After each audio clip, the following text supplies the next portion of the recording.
Bonjour à toutes et à tous et bienvenue dans ce premier numéro de la saison 2 des rendez-vous de l'été. Nous sommes très heureux de vous retrouver. Et oui, cette année encore, on se retrouve chaque semaine pour une nouvelle vidéo pour passer un bel été et prendre soin de sa santé tout en profitant des vacances. Nous verrons aujourd'hui comment passer des vacances sans risque en vous donnant dans un premier temps des conseils pour vous protéger du soleil et des UV. Puis nous irons au bord de l'eau pour évoquer les risques de la noyade et les précautions à prendre avec les coquillages qu'on peut ramasser. Nous vous présenterons ensuite le dispositif Animété auquel participe cette année notre association La Santé a choisi, ainsi que le plan prévention canicule de la ville de Choisy-le-Roi. Puis bien sûr nous apprendrons à réaliser une succulente tarte fine aux tomates avec la recette de la semaine qui revient cette année. Nous verrons enfin que faire en Île-de-France pendant les vacances à la fin de ce numéro. Eh bien je vous propose de commencer, c'est parti! L'été, nous profitons tous du soleil. Il dope le moral, favorise la fabrication de vitamine D, mais on oublie parfois qu'il peut aussi présenter des risques. L'exposition prolongée ou intense aux UV peut avoir des conséquences graves. Coups de soleil, affaiblissement des défenses immunitaires et inflammation, vieillissement cutané prématuré, cancer de la peau, lésions oculaires, etc. Je vous invite d'ailleurs à redécouvrir le numéro de la saison 1 consacré aux coups de soleil. L'intensité des rayons ultraviolets est liée à l'horaire d'exposition et non à la chaleur ressentie. Pour limiter les risques, il est donc fortement recommandé de rechercher l'ombre et d'éviter de s'exposer entre midi et 16h en période estivale. Protégez encore plus vos enfants. Les bébés ne doivent jamais être exposés au soleil et les enfants et adolescents doivent particulièrement se protéger. Appliquez régulièrement de la crème solaire en couche suffisante sur toutes les parties du corps non couvertes par des vêtements. Privilégiez les indices de protection élevés, indice 30 minimum voire 50 pour des conditions extrêmes. Renouvelez l'application toutes les 2 heures et bien sûr après chaque baignade. Attention, contrairement aux idées reçues, la crème solaire ne suffit pas à protéger votre peau du soleil. Même la plus efficace des protections solaires ne filtre pas la totalité des UV. La meilleure solution reste donc de se couvrir en portant un t-shirt sec, un chapeau à bord large et une paire de lunettes de soleil. Direction le bord de l'eau. L'été est évidemment propice aux baignades, ce qui accentue les risques de noyade.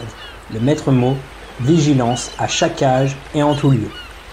Lors d'une baignade en mer, restez dans une zone de baignade surveillée en observant les drapeaux sur la plage. Attention, la signalisation présente sur le littoral français change cette année pour s'adapter aux normes internationales et permettre aux touristes étrangers de mieux s'y retrouver. Le premier changement porte sur la forme des drapeaux. Ils sont désormais rectangulaires et non plus triangulaires. Pour les couleurs, les drapeaux principaux restent quasiment identiques. Le vert continue d'indiquer une baignade surveillée sans danger apparent. L'orange est remplacé par un drapeau jaune prévenant que la baignade est surveillée avec danger limité ou marqué. Quant au rouge, qui témoigne d'un risque élevé, il signifie que la baignade est strictement interdite. La principale modification concerne le bleu. Il laisse sa place à un drapeau bicolore comportant une bande horizontale rouge et une bande horizontale jaune pour délimiter une zone de baignade surveillée durant les horaires d'ouverture du poste de secours. A noter l'apparition d'un nouveau drapeau à damier pour indiquer une zone de pratique aquatique et nautique comme le surf où la baignade n'est pas interdite mais aux risques et périls des baigneurs. Un drapeau violet a aussi vu le jour pour alerter sur la présence de pollution de l'eau, d'espèces aquatiques ainsi que de zones marines et sous-marines protégées. Renseignez-vous aussi sur l'état de la mer et du courant et tenez compte de votre condition physique et de votre état de santé avant de vous lancer à l'eau. Dans tous les cas, surveillez vos enfants de près et ne les laissez jamais sans surveillance. En piscine privée familiale, une surveillance constante et rapprochée des enfants est là encore indispensable. Aucun dispositif de sécurité, obligatoire dans les piscines privées, ne remplace votre vigilance, même dans des lieux de baignade surveillés. L'apprentissage de la nage est évidemment recommandé le plus tôt possible.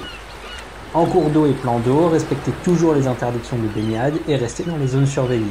Ne consommez pas d'alcool avant la baignade ou toute activité nautique. Revenons à Choisy-le-Roi où la tentation, notamment auprès des jeunes, de piquer une tête dans la Seine est grande. Ce geste, qui peut paraître banal, demeure très dangereux. outre le risque de noyade, qu'on vient d'évoquer, s'ajoute celui d'attraper diverses infections et maladies, comme nous l'explique le docteur Patrick Nguyen, médecin généraliste à Choisy-le-Roi. Effectivement, se baigner dans la Seine peut représenter un risque pour votre santé. Tout d'abord, vous pouvez contracter une infection cutanée plus ou moins grave selon l'état de votre peau. Si vous n'avez aucune plaie ou aucune lésion, les risques sont moindres. Mais le principal risque reste les infections digestives à Escherichia coli, qui donnent des gastro-entérites en cas d'ingestion et des infections urinaires à entérocoque. Ces deux bactéries sont les marqueurs de la présence de matière fécale dans l'eau. Pour l'instant, leur seuil est trop élevé dans la Seine et interdit la baignade. La présence de rats venus se réfugier dans l'eau contre le froid ou la chaleur peut également être une source d'infection. La possibilité d'être en contact avec l'urine des rongeurs peut déclencher des cas de leptospirose qui, dans sa forme la plus violente, peut s'avérer mortelle. Autre risque, moins intuitif, celui de rentrer en collision avec les nombreuses barges, péniches et bateaux-mouches qui arpentent sans relâche le fleuve. Dirigez-vous plutôt vers les points fraîcheurs ou la piscine municipale, ouverte tout l'été. On reste au bord de l'eau pour évoquer les précautions à prendre lorsqu'on ramasse des coquillages, toujours avec le docteur Patrick Nguyen. La consommation de coquillages contaminés, qu'ils soient crus ou cuits, peut entraîner quelques heures après l'ingestion une intoxication qui se manifeste par différents symptômes en fonction de la nature et de l'importance de la contamination.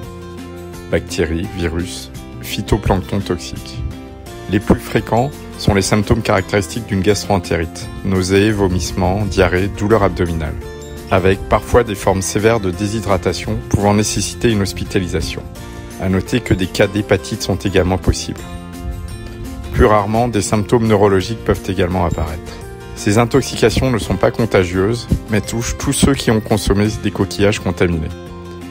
Les personnes les plus sensibles sont les enfants, les personnes âgées et les femmes enceintes, ou les personnes ayant un état de santé fragile. Avant tout, il convient de vérifier la qualité des sites de pêche auprès des mairies ou des offices de tourisme, de respecter les interdictions en vigueur fixées par les arrêtés municipaux ou préfectoraux, mais également de privilégier des lieux éloignés des ports et zones de mouillage. Il est déconseillé de pêcher des coquillages dans les jours suivant les fortes pluies. Enfin, avant de consommer la récolte du jour, les coquillages doivent être lavés avec soin, conservés vivants au réfrigérateur et dégustés rapidement dans la journée de préférence. Il est recommandé, comme vient de le préciser le docteur Patrick Nguyen, aux femmes enceintes et aux enfants de les consommer bien cuits. Merci pour ces conseils. Je vous propose maintenant d'aller faire un tour du côté d'Animété à Choisy-le-Roi. Nous irons, comme toutes les semaines pour cette saison 2 des rendez-vous de l'été, y faire un tour puisque l'opération estivale sera de retour à Choisy-le-Roi du 12 juillet au 20 août. Elle investira le cœur des quartiers et les berges de Seine avec son lot d'animations à destination des familles. Services municipaux et associations vont ainsi travailler ensemble pour vous proposer une programmation riche et variée qui satisfera petits et grands. Concerts, balades en bateau, structures gonflables, acrobranches, ateliers prévention, chacun pourra en profiter en fonction de ses envies. Chaque semaine, nous partirons à la découverte d'une association et ou d'une activité dans notre rubrique en direct d'Animété. Nous serons d'ailleurs nous-mêmes présents tous les samedis à partir du 23 juillet dans les différents quartiers de la ville pour vous accueillir et vous proposer de nombreuses animations de prévention avec des lots à gagner. Nous vous livrerons la programmation complète dans le prochain numéro et vous pourrez la retrouver sur notre site internet et également nos réseaux sociaux. En résumé, lancement de la rubrique en direct d'Animété avec la semaine prochaine le détail de la programmation et de ce que nous y ferons sur place et à partir des semaines suivantes, l'interview des associations et activités qui y seront présentes. Également face à une éventuelle période caniculaire cet été, la ville reconduit son dispositif d'alerte et de prévention. Un dispositif dont l'efficacité dépendra essentiellement de la coopération des personnes vulnérables invitées à se faire connaître auprès du Centre communal d'action sociale, donc le CCAS, dans les meilleurs délais. Les personnes âgées de 60 ans et plus sont invitées, si elles le souhaitent, à s'inscrire sur un registre nominatif. Le but premier est de repérer et de recenser les personnes fragilisées et de maintenir le contact durant tout l'été jusqu'au 15 septembre, en cas de déclenchement du plan canicule par la préfecture. Cette démarche reste facultative, mais si vous connaissez des personnes vulnérables et isolées dans votre entourage, vous pouvez leur proposer de s'inscrire grâce au coupon réponse téléchargeable en description de la vidéo, et également sur le site de la ville. Alors n'hésitez pas, on compte sur vous. C'est l'heure de la recette de la semaine. Pour ce premier numéro, dégustons une tarte fine aux tomates qui sent bon l'été. Pour 4 personnes environ, il vous faudra 5 feuilles de pâte philo, 2 tomates rouges, une tomate jaune, une tomate verte, une branche de tomate cerise, 200 g de chèvre frais, de la ciboulette, des herbes de Provence, du basilic, de l'huile d'olive, du sel et du poivre. Pour commencer, préchauffez votre four à 200 degrés Celsius, c'est-à-dire thermostat 6-7. Sur une plaque de four recouverte de papier cuisson, déposez une feuille de pâte philo, badigeonnez d'huile, puis couvrez avec une seconde pâte philo. Recommencez l'opération avec les 5 feuilles. Mélangez le fromage frais avec de la ciboulette, du sel, du poivre et de l'huile d'olive. Étalez la préparation sur la pâte philo en laissant un léger bord.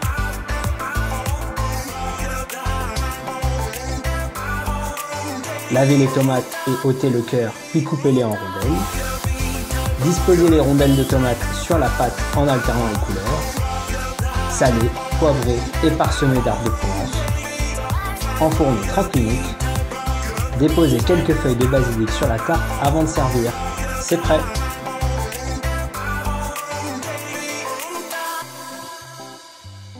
Et voilà, le numéro touche bientôt à sa fin. Mais avant de terminer, pour notre extra de la semaine, posons-nous la question: que faire en Île-de-France? En effet, que nous partions ou que nous ne partions pas, il se peut que nous soyons là un certain nombre de jours, en région parisienne, en Île-de-France. Ainsi, que faire?